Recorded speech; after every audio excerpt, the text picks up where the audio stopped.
Hello friends, welcome to Knowledge House. Right now we will be looking into today's The Hindu newspaper that is of date 8th of August 2018. So as usual we will be giving importance only to articles that are important from a UPSC civil service exam perspective. So I welcome you all to this video. Let's start. So beginning with the first article, it is regarding the NRC. So the Supreme Court pulls up the NRC official and Registrar General of India and warns them of contempt for media interaction over NRC. So this is a really unbecoming move, and in a specially convened hearing on Tuesday, a furious Supreme Court bench threatened to send Assam NRC coordinator Pratik Halija and Registrar General and Census Commissioner of India Sailesh to jail for contempt of court.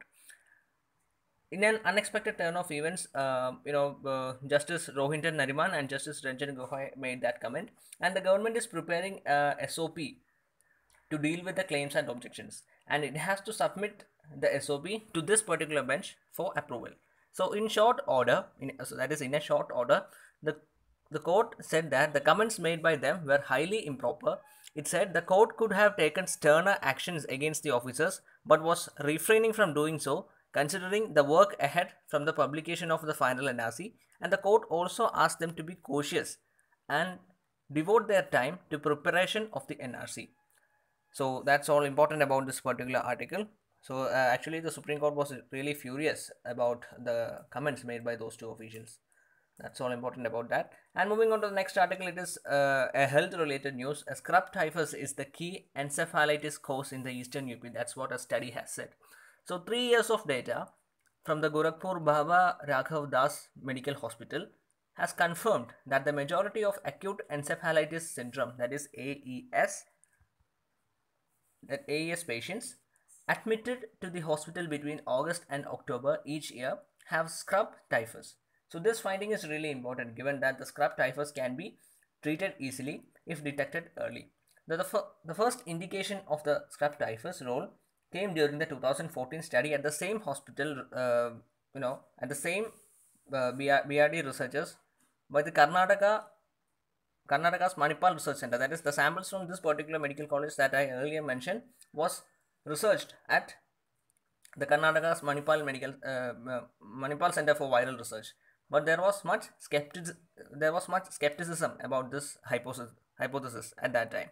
And further evidence for the further evidence for the role of scrub typhus comes from a study of trombiculate mites in the eastern UP by the Chennai's Vector Control Research Center, that is VCRC. So that's the important news here. So the further evidence of the same scrub typhus has been confirmed by the Chennai's VCRC, and what the VCRC says is that this particular scrub typhus come from a study of mites, that is trombiculate mites. So that's all important about this particular article, and it has to be looked into how this is going to develop or what kind of steps are to be taken by the UP government to tackle this. Anyway, that particular steps are going to be important because this is a really health epidemic, and this particular disease used to claim a lot of lives, especially during a type of season. And moving on to the next article, it is regarding the access to Andaman. So the foreigners no longer need a restricted areas permit to visit the 29 inhabited islands in Andaman Nicobar chain. That's what the Union Ministry has decided on Tuesday to lift the restrictions as the government intends to boost tourism there. The 29 inhabited islands have been excluded from the RIP notified under the Foreigners Restricted Areas Order of 1963 till December 31, 2022, subject to certain conditions. That's what the particular news is about. So I'll repeat the statement once again. The 29 inhabited islands have been excluded from this particular RIP, that is Restricted Area Permit. So 29 islands have been excluded from the RIP. That this particular thing was notified, that is RIP was notified under the Foreigners Restricted Areas Order of 1963, and this particular condition has been excluded, that is RIP is no longer required till December 31st of 2022. So however, the citizens of Afghanistan, China and Pakistan and foreign nationals having their origin in these countries would continue to require RIP to visit the Union Territory. That's what the official statement has said. So that's all important about this particular news. Moving on to the next one, it is regarding a comment of the CAG. he has said that the railway's focus is misplaced. So it must remove the bottlenecks to ensure timely arrival and departure of trains. That's what CAG has commented. So the focus of railways modernization plan for its stations is mainly on improving the facade and the passenger facilities rather than removing the bottlenecks to ensure the timely movement of trains. There is a credible point here. The latter should be one of the most important parameters. That is, the timely departing and arrival of trains should be the most important parameter to judge the quality of service being provided to the passengers. That's what CAG has said in its report tabled in Parliament on Tuesday. And important activities such as providing platform with adequate length for easy boarding of long trains, providing adequate facilities for stabling trains and for their maintenance in stations, and adequate yard capacity. Uh, you know. Uh, for significantly contribute to the timely arrival and departure of trains. That's what the report has pointed out. And before taking up modernization or redevelopment of the stations and constructing new buildings, the possibility of further expansion of the stations by adding more platforms needed to be considered. The modernization or redevelopment of stations should also address infrastructural constraints, and works such as construction on additional platforms, stabilizing washing pit lines, and remodeling of yards should also be included. That's what CAG has recommended. So moving on to the next article. So India will not deport anyone. That's what a senior Bangladesh minister has commented. So India has given an assurance that none of the 4 million individuals who were excluded from the draft NRC in Assam will be deported to Bangladesh. A leading member of the ruling coalition said on Dhaka. Anyway, his name is mentioned here. Let's not go into it. The government of India has conveyed to me that I'm really quoting his words. The government of India has conveyed to me that the 40 lakh people left out of Assam will not be sent to Bangladesh. In Bangladesh, we are anxiously looking at their condition. I met the Minister of the State for Home Affairs, Kiran Rijiju, and he has said that they are not going to Bangladesh as a part of after part of the Indian economy, and government is trying its best to manage the situation. That's what this particular minister has said. So this has to be read in the background of the Rohingya crisis, because those people are migrating to Bangladesh. So right now, if the people who are left out of the NRC are also going to Bangladesh, uh, it's a sure recipe for chaos. So that's all important about this. Moving on to the next article, it is regarding the new GST amendment bills that are likely to be presented in the concerned Parliament House. So the government on Tuesday so it has already introduced. So the government on Tuesday introduced 4 bills seeking to amend the GST laws that will make return forms simpler and raise the turnover threshold for availing the composition scheme to 1.5 crores.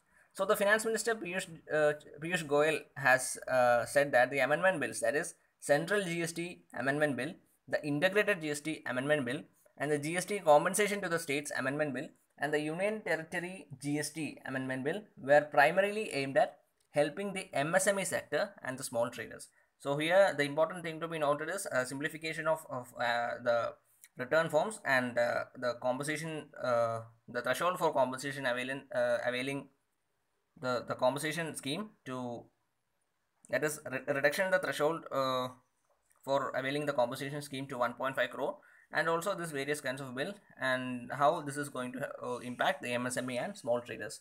So that's all important about this particular article. Moving on to the next one, it is regarding the tussle between US and Iran. So the US President Donald Trump has warned countries against doing business with Iran on Tuesday, as he hailed the most biting sanctions ever imposed, triggering a mix of anger, fear, and defiance in Tehran. So the Iran sanctions have been officially been cast. These are the most biting sanctions ever imposed, and in November they ratchet up to yet another level. That's what Trump has noted in a tweet.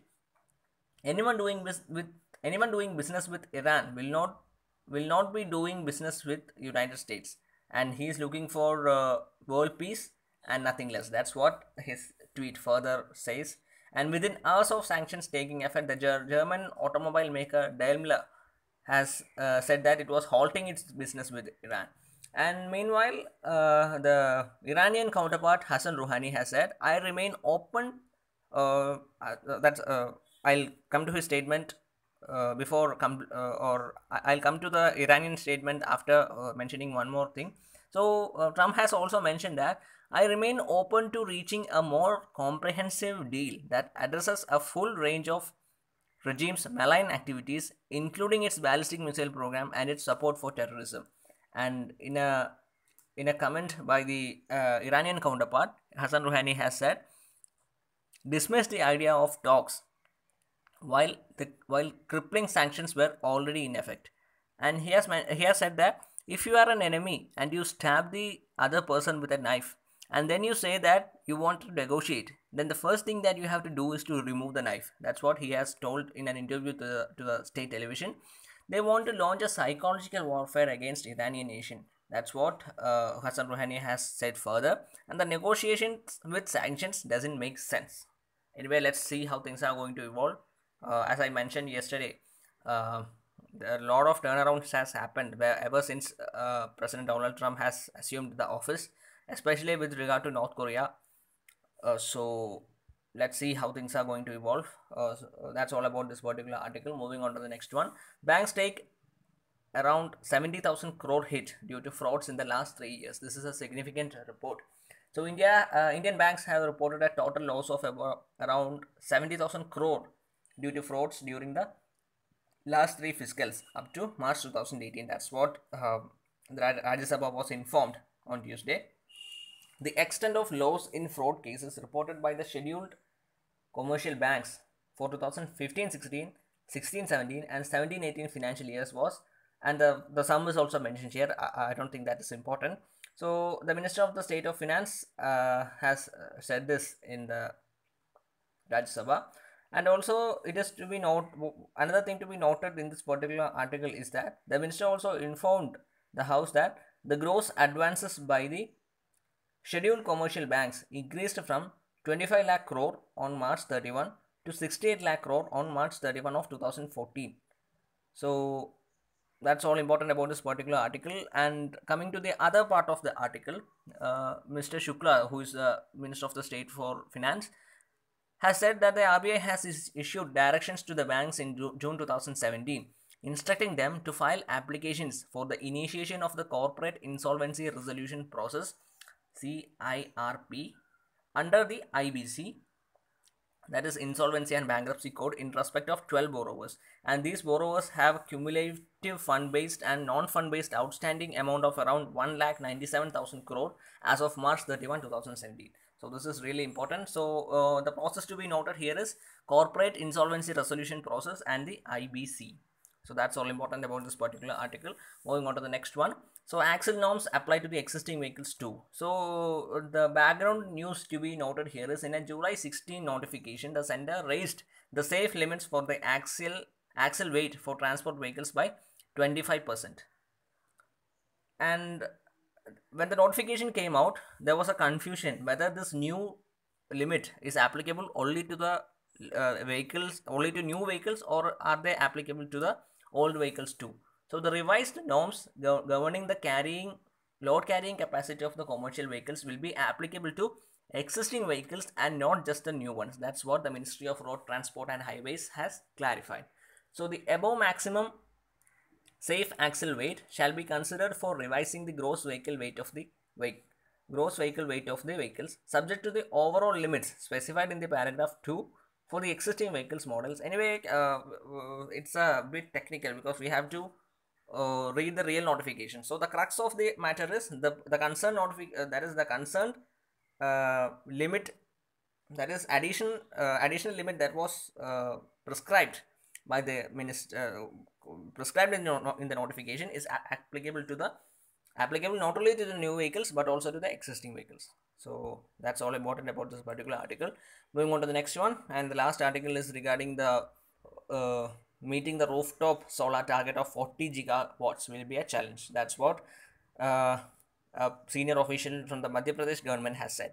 So achieving the 2022 target of 40 gigawatt of rooftop solar capacity will be a challenge and require considerable innovation, according to Manu Srivastava, Principal Secretary of New and Renewable Energy Department, Madhya Pradesh. So the slow pace of this rooftop solar capacity addition in the country could largely be attributed to distribution companies in the power surplus states viewing rooftop solar as a competition. So that's the reason I am repeating the statement once again. So the slow pace of rooftop solar capacity addition in the country is largely attributed to the distribution companies in the power surplus states viewing rooftop solar as a competition. So anyway, we have